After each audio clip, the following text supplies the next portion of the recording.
बिस्मिल्लाहिर्रहमानिर्रहीम। अस्सलाम वालेकुम। लीगल एजुकेशन की तरफ से खुशामदीद। मैं Siraj Aman, advocate high courts. आज हमारा टॉपिक है section 13 West Pakistan family court act 1964। Section 13 जो है आपका एग्जीक्यूशन ऑफ डिक्री। सबसे पहले डिक्री का मतलब क्या है और किस कानून के तहत ये डिक्री जो है वर्ड डिनोट हुआ है। Section 2 of code of civil procedure code के तहत सेक्शन 2 सबसेक्शन 2 में decree means the formal expression of an adjudication which so far as the court express it conclusively determine the right of parties with regard to all any other matter in controversy in a suit may be decree, a preliminary decree or final।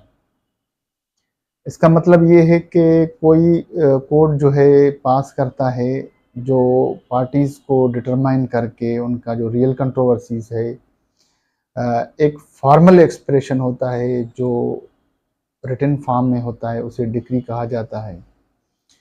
दोस्तों, section हम 12 में पढ़ के आए हैं कि आपका suit conclude हो गया है। उसके बाद हम सेक्शन 14 पढ़ के आए हैं, उसमें हमारा सूट जो है हमने अपील फाइल की थी। जब कंप्लीटली जो जितने भी अपीलेट फॉर्म में हैं आपने वो अवेल की हैं, उसके बाद डिक्री जो है आपका इन्फोर्स होगा। वो किस तरह होगा, मैं इसका पहले बेयर एक्ट आपको पढ़ के सुनाता हूँ कि इसके जो मेन कंटेंट्स क्या हैं सेक्शन 13 के। Enforcement of decree subsection 1 the family court shall pass a decree in such form and such manner as may be prescribed and shall enter the particulars in the prescribed register. If any money is paid or any property is delivered in the presence of family court in satisfaction of decree, it shall enter effect of payment or the delivery of property as the case may be in the aforesaid register. Where a decree relates to the payment of money and decretal amount is not paid within specified by the court not exceeding 30 days, the same shall, if the court so direct, be recoverable as the arrears of land revenue on recovery shall be paid to the decree holder. Subsection 4 the decree shall be executed by the court passing it or by such other civil court as the district judge may by special journal other direct. Subsection 5 section 5 family court may, if it so deem fit, direct that any money to be paid under a decree passed by it to be paid in such installment it deem fit। ये था इसका bare act. दोस्तों, कोई भी फैसला अगर आपके हक में आ जाता है, प्लेंटिफ के हक में आ जाता है, तो उसमें डिक्री पास होती है। तो उस डिक्री की जो अमल दरामद है वो किस तरह होता है, इसमें कुछ उसूल वाजे किए हैं कोर्ट में जो इंटरप्रेट हुए हैं सेक्शन 13 के हवाले से। हम पिछले लेक्चर में ये पढ़ के हैं कि सिविल प्रोसीजर कोड जो है वो इस पर अप्लाई नहीं होगा, लेकिन आपका कुछ ऐसे जजमेंट हैं जिसमें हवाला दिया गया है कि कुछ जजमेंट्स में सीपीसी के तर्ज के तहत आप फैसला कर सकते हैं। कोर्ट के पास अख्तियारात हैं कि वो उसी तरह जो सीपीसी में दिए गए हैं उसी तर्ज के हवाले से वो रूल फ्रेम कर सकते हैं। आप सब चीज़ें अप्लाई कर सकते हैं जब तक किसी सेक्शन में, किसी कानून में प्रोहिबिशन नहीं हो, कोई मना नहीं हो, तब तक आप कोई भी जो है प्रोसीजर अडॉप्ट कर सकते हैं for the satisfaction of decree. Execution आप फाइल करेंगे decree against the judgment debtor. दोस्तों, पहले मैं आपको ये बता दूं कि judgment debtor and decree holder कौन है। डिक्री होल्डर जो है उसे कहा जाता है जिसके फेवर में डिक्री पास हुआ है। जजमेंट डेटर वो होता है जिसके अगेंस्ट डिक्री पास हुई है। तो डिक्री होल्डर जो है एग्जीक्यूट करवाने के लिए एग्जीक्यूशन फाइल करेगा फैमिली कोर्ट में, जहाँ से डिक्री पास हुआ है, जहाँ से जजमेंट फैसला हुआ है। इवन अगर वो अपीलेट फोरम में सुप्रीम कोर्ट ऑफ पाकिस्तान तक जाते हैं या हाई कोर्ट के पास जाते हैं, तो उस सूरत में वो उनका अगर अपहेल्ड होता है तो उस सूरत में वो एग्जीक्यूशन फैमिली कोर्ट में फाइल करेंगे। फैमिली कोर्ट जो है उसके बाद नोटिस इशू करेगा, उसे ऑब्जेक्शन इतराज़ात लेगा, उसके बाद जो है वो उसका डिसाइड करेगा कि वो आपका एग्जीक्यूशन है जो डिक्री के अगेंस्ट है, डिक्री होल्डर के सॉरी जजमेंट डेटर के, वो आपकी अलो हो गई। उसके बाद जो है उसकी कंप्लाइंस होती है, उस कंप्लाइंस में जो कुछ जजमेंट जो है वजाहत दी गई हैं। इसका जो सबसेक्शन 4 ये कहता है कि अगर किसी कोर्ट ने डिक्री पास की है, जो प्रॉपर्टी है जिसको अटैच करना चाहिए अगेंस्ट दी जजमेंट डेटर, जो जिसके खिलाफ डिक्री पास हुई है वो किसी और डिस्ट्रिक्ट में या किसी और प्रोविंस में है, तो फिर उसी कोड को भेजा जाएगा। उसको कहा जाता है precept. Section 46 of civil procedure code में जो है वो वजाहत इसकी दी गई है कि वहाँ का कोड जो प्रॉपर्टी जहाँ सब्जेक्ट मैटर है वहाँ के कोड को भेजेंगे तो वो उसको इन्फोर्स करवाएगा और जो है उसकी प्रॉपर्टी अटैच करेगा और उसके प्रॉपर्टी को ऑक्शन करेगा। तो इस तरह से कुछ सिक्योरिटी जो है प्रोवाइड किए गए हैं। अगर मनी डिक्री है, अगर मनी डिक्री जो है आपका अगेंस्ट जजमेंट डेटर है वो उस पर एग्जीक्यूट नहीं हो रहा है या रिफ्यूज़ कर रहा है, उसको इम्प्लीमेंट नहीं करने दे रहा है, तो उस सूरत में जो है उसको सेक्शन 55 सीपीसी के तहत अरेस्ट भी हो सकता है और जेल भी हो सकती है। अगर शोहर ने फाइल की है रेस्टिट्यूशन ऑफ कॉन्जुगल राइट्स, वो डिक्री पास हो गई है, तो वाइफ के खिलाफ जो है वो अरेस्ट वारंट नहीं निकलेंगे सेक्शन 55 के तहत। अगर उसका कोई पर्सनल बिलोंगिंग्स, पर्सनल प्रॉपर्टी है, तो उस सूरत में जो है वो कोर्ट उसे जो है अटैच कर सकता है, उसे भेज सकता है, क्योंकि आपका सेटिस्फिकेशन ऑफ डिक्री। अगर हस्बैंड है तो उस सूरत में कुछ और जो है वजाहत दिए गए हैं आपके जो केस लॉज हैं। इसके हवाले से एक बहुत अच्छी जजमेंट है 2022 पीएलडी लाहौर पेज नंबर 600। इसमें जो है परसेप्ट के हवाले से है कि फीमेल को जो है स्पेशल लॉ में, फैमिली लॉ में ये कन्वीनियंस दिया गया है कि आप वहाँ पर जहाँ पर रहेंगे वहीं पर जो है आप केस फाइल करेंगे। तो इस हवाले से परसेप्ट के हवाले से वसी कोर्ट के पास अख्तियारात है।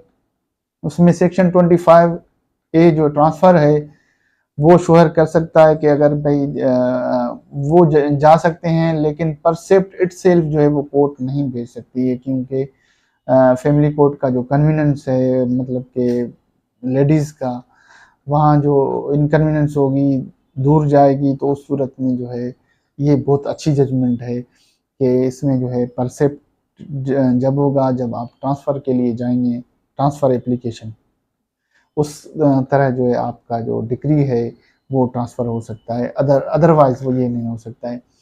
इसके अलावा जो है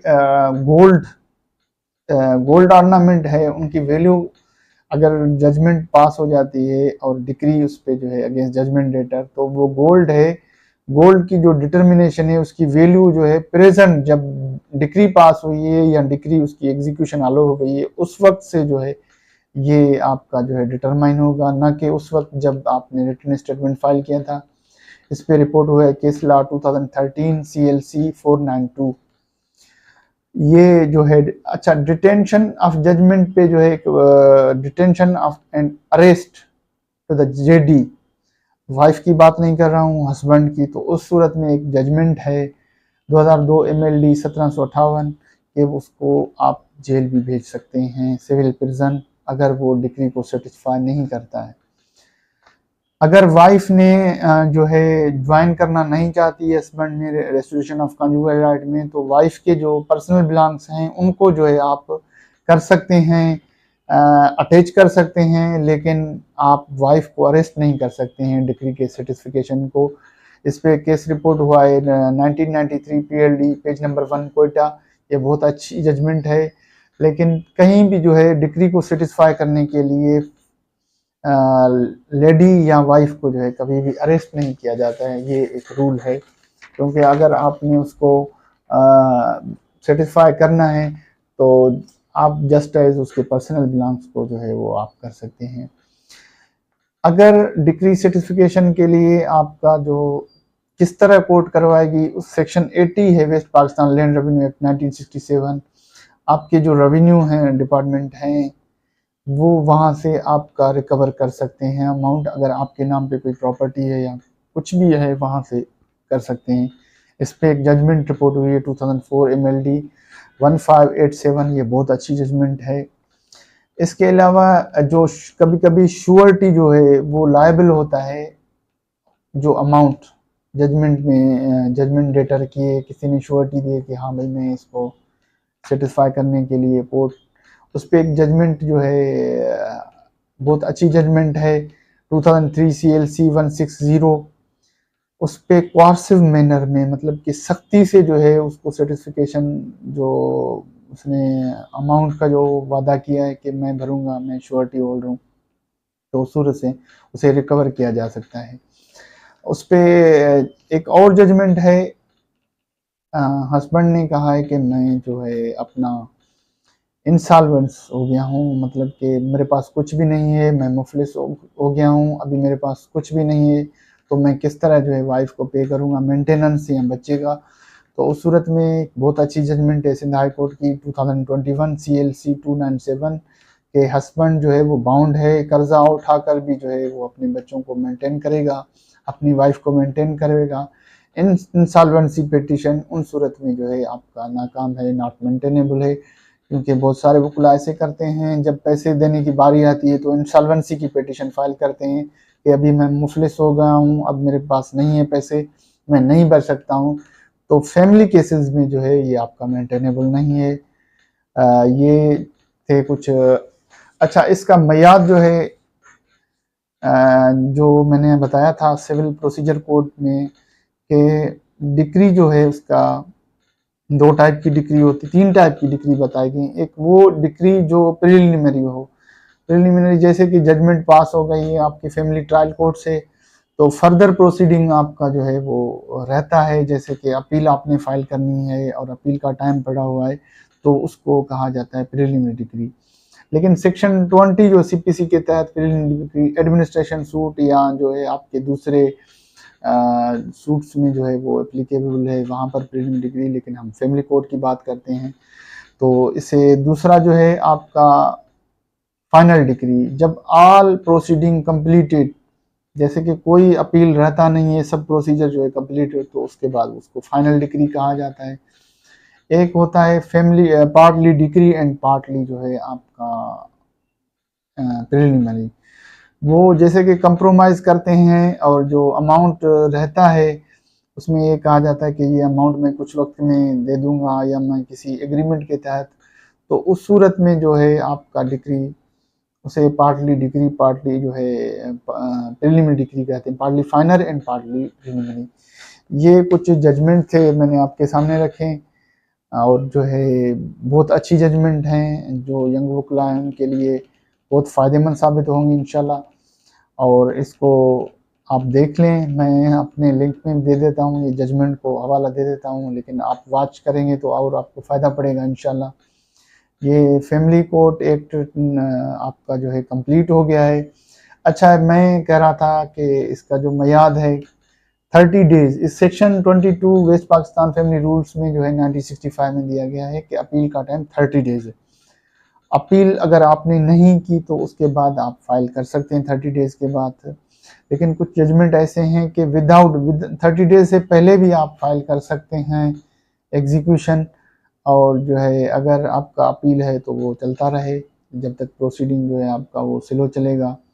लेकिन आप 30 डेज के बाद फाइल करेंगे। कम अगर नहीं जाता है, जैसे कि डिक्री होल्डर नहीं जाता है कोर्ट और बैठा रहता है किसी आसरे में, तो उसमें ज़्यादा जो मियाद है आपका, किसी जजमेंट में 3 साल है, किसी जजमेंट में 1 साल है। लेकिन आप तो देख लें, कोशिश करें 1 साल में आपने जो है एग्जीक्यूशन फाइल करनी है सेक्शन 13 के तहत।